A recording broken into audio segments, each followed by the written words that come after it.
দেখুন, আজ আমি সুজি আর আলু দিয়ে একটি মুচমুচে চমকদার নাস্তা তৈরি করব। আমি এখানে দুটো আলু কুড়িয়ে নিলাম।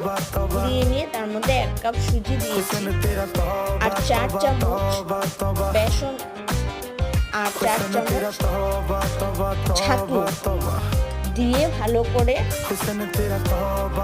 গুলে নেব। নুন দিয়েছি, দুটো কাঁচা লঙ্কা দিয়েছি আর একটু জোয়ান দিয়েছি আর 4 কোয়া রসুন কুচি করে ওর মধ্যে দিয়ে ভালো করে ব্যাটারটা আমি তৈরি করে নিলাম। দেখুন, ব্যাটারটা এরকম তৈরি হবে।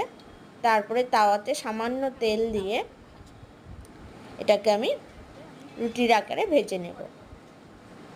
খুব ভালো হয় খেতে, এটা বাচ্চারা ভীষণ